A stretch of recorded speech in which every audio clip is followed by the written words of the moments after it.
I want to tell you about one of the ways that I've come to understand my white privilege or white advantage and the unfairness of it. For a long time, I've been working on a mosaic project in a studio in St. Paul. The owner is very friendly to everyone, and I met there an African American veteran who regularly drops in to visit or to warm himself up. I'll call him Raji. His sister keeps a bedroom for him, but Raji mostly lives and sleeps outdoors. He's alcoholic and mentally ill. One time, he brought in a form and asked me to sign it, testifying to his good character.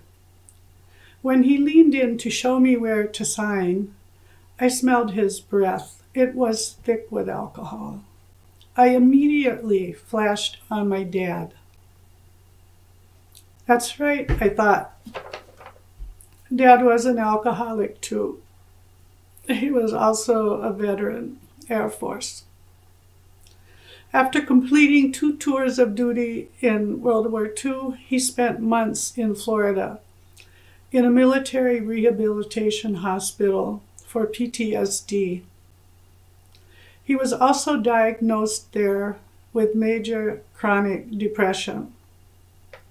Dad later served in Korea, but that tour ended quickly in a crash landing, the last of 7 in his career. His navigator's instrument panel blew up into his body. I remember the scars. The back of one of his knees was entirely covered in scar tissue. And then there are scars that are not visible. Upon retirement in his 40s, Dad's alcohol use, which was always heavy, greatly accelerated, and slowly he slid into mental illness. Racially, we are a white family.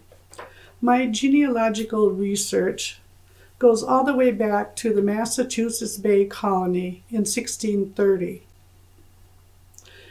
My genealogy shows that we inherited wealth which was built up over generations of ancestors who took Indian lands by violence and enslaved Indian women and children.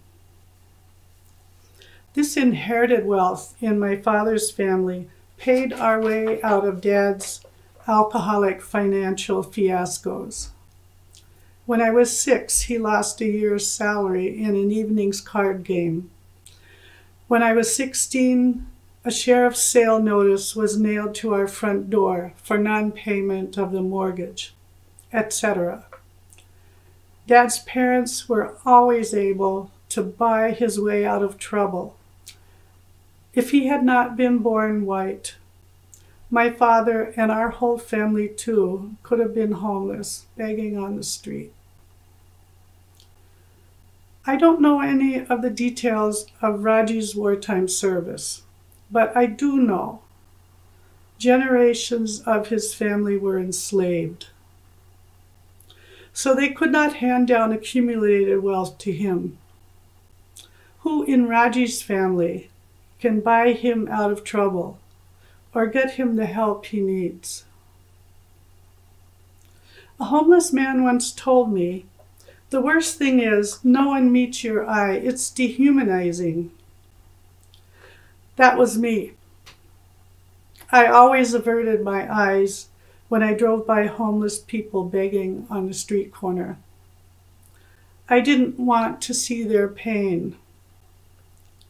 I didn't want to see them seeing me as I looked at them and ignored their need. I now keep a stash of small bills with me when I'm out in my car. I meet the eyes of beggars. I smile at them, give them what I can, and say, "Take care." It's grossly inadequate, but it's what I can do now. Even big charity is just a band-aid. But I'm reading more and more, and I'm learning about systemic racism. And I'm learning how I can be and do more to really ensure equality among all of our American citizens. This is my spiritual journey.